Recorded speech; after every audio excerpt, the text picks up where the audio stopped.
This is a continuation of Chapter 17. Chapter 17 is acid and base reactions. And if you have not come by to get a copy of the notes, you want to come by and get a copy of the notes on acid-base reactions. We're going to be talking about titrations. And if we go, we're going to be starting on the second page where it starts with titration curves.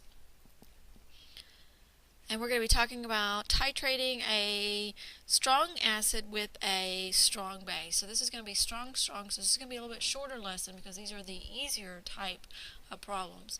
A titration is when you don't know the molarity of one thing and you slowly will add in the other to calculate the molarity. In this case, we're developing the curve, so we actually do know the molarity of this, and we will be doing something similar to this in lab.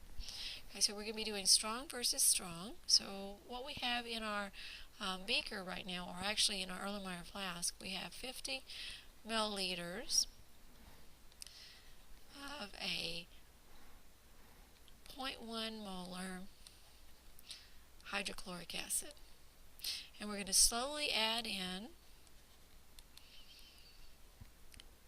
0.1 molar sodium hydroxide. So this is a strong acid and a strong base. So what we're going to be developing is what the pH is at certain milliliters of the base added.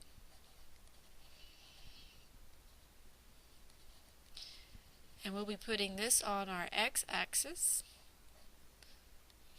and we'll be graphing the pH on our y. That's going to be our dependent variable, our independent variable, and our title of our graph will be the pH versus the milliliter of 0.1 molar sodium hydroxide added.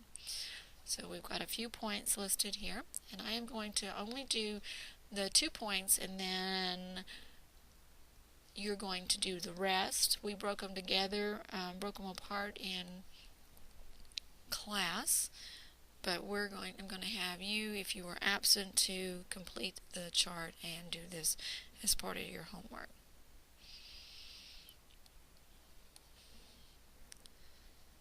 Alright, so we're going to be trying to figure out the pH as we slowly add in base. So I'm going to go do the 0, I'm going to do the 10 with you, and you're going to be doing the rest. Okay, so in the beginning, there's 0 base, so all you've got in there is HCl. Well, HCl is a strong acid, and so when HCl breaks down, he breaks down 100% into H plus ions and chloride ions. And if we remember back, this would be 0.1 and this would be 0.1. So we could simply take the negative log of the 0.1, and that will get us the pH of this particular acid. So negative log of 0.1, you'll find the pH is 1.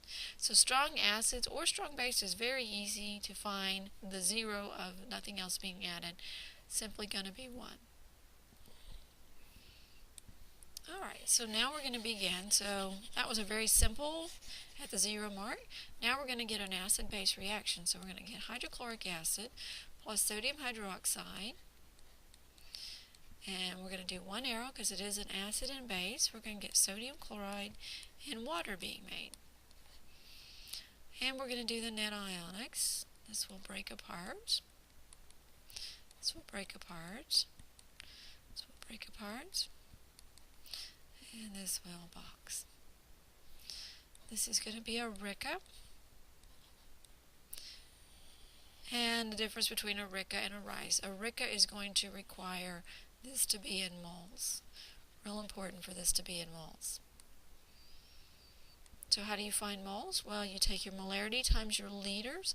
Molarity is 0.1. This would be 0.05 liters, and I just multiply those together, and so that will get you a 0.005 moles of HCl.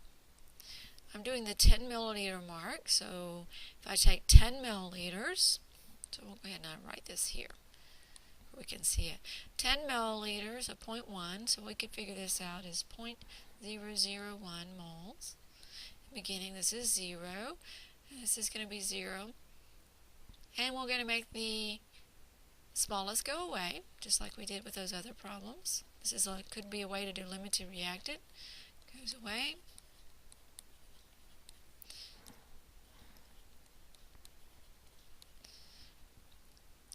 This is technically what is also being added over here. Remember, as you subtract on the reactant side, add to the product side.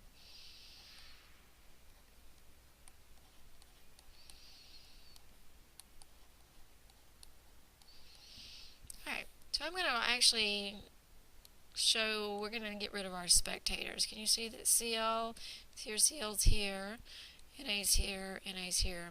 So this salt that I'm looking at here, this 0.01 moles of salt, is not going to be doing anything but spectating because this is a neutral salt, so we really don't care about this, and this is water, so we really don't care about this. Now water is being made and the neutral salt's being made, but that's not going to affect our pH. But if we look what we've got left here, can you see that you've got some H plus left? So we could find the pH by taking the negative log, but here's our problem. This is in moles. When you do this, it has to be in molarity. So you're going to have to convert it back, which is moles divided by liters. Now, we need to stop and think about how many liters we have. We had 50 sitting in my flask. There was 50. And then I added in 10 more. So we're going to be a total of 60 milliliters. So this would be 0.06 liters.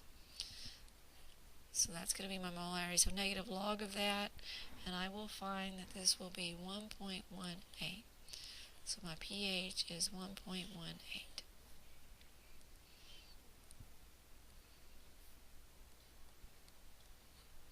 Alright, so that's how all of these work, all the way straight down.